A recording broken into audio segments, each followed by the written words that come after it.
Satellite observations determined the ozone hole area reached a single-day maximum of 10.2 million square miles on October 5, but is now back to the consistent depletion observed over the last few years.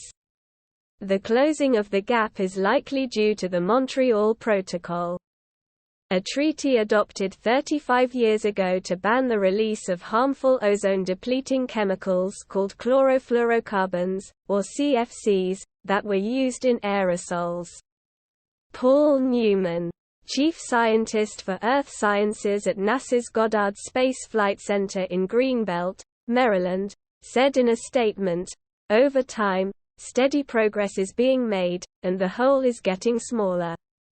We see some wavering as weather changes and other factors make the numbers wiggle slightly from day to day and week to week. But overall, we see it decreasing through the past 2 decades." The elimination of ozone-depleting substances through the Montreal Protocol is shrinking the hole.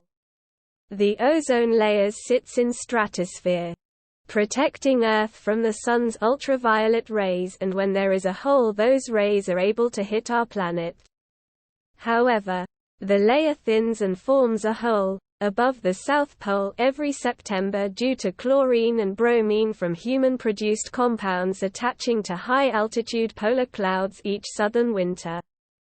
The reactive chlorine and bromine then initiate ozone-destroying reactions as the Sun rises at the end of Antarctica's winter. Researchers at NASA and NOAA detect and measure the growth and breakup of the ozone hole with instruments aboard the Aura, Suomi NPP, and NOAA-20 satellites.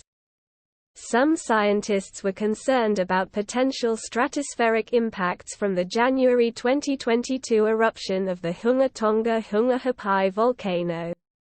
The 1991 Mount Pinatubo eruption released substantial amounts of sulfur dioxide that amplified ozone layer depletion.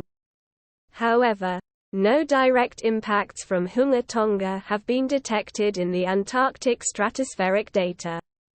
The Montreal Protocol, established in 1987, is an international treaty that protects the stratospheric ozone layer by phasing out the production and consumption of ozone-depleting substances. The treaty came about to mend a giant hole in the ozone layer that appeared in the early 1980s. Without the Montreal Protocol, researchers said we would already be facing the reality of a scorched Earth, according to a 2021 study.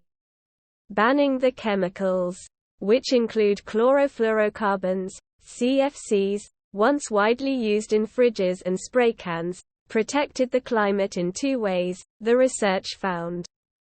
It helped curb the greenhouse effect and, by protecting the ozone layer, shielded plants from damaging increases in ultraviolet radiation, UV. Without the treaty, we would have experienced a worldwide collapse in the ozone layer by the 2040s and 60% less ozone above the tropics by 2100. The strength of the UV from the Sun in mid-latitudes, which includes most of Europe including the UK, US and Central Asia, and also New Zealand, would be stronger than the present-day tropics by 2050. The depleted ozone layer would have seen the planet and its vegetation exposed to far more of the Sun's UV. Chlorofluorocarbons, CFCs, are non-toxic, non-flammable chemicals containing atoms of carbon, chlorine, and fluorine. They are used in the manufacture of aerosol sprays, blowing agents for foams and packing materials, as solvents, and as refrigerants. CFCs are classified as halocarbons, a class of compounds that contain atoms of carbon and halogen atoms. Individual CFC molecules are labeled with a unique numbering system. For example, the CFC number of 11 indicates the number of atoms of carbon, hydrogen, fluorine, and chlorine. Whereas CFCs are safe to use in most applications and are inert in the lower atmosphere. They do undergo significant reaction in the upper atmosphere or stratosphere where they cause damage. If you liked the video, please like and subscribe to my channel to stay up to date. Peace for everyone. Thank you very much for visiting my channel. If not difficult, like and subscribe to my channel to always be aware of events. The ozone hole over the South Pole has shrunk by 700,000 square miles, a size similar to Texas, compared to this time last year, providing hope to scientists who believe it is the elimination of ozone-depleting substances that is decreasing the hole.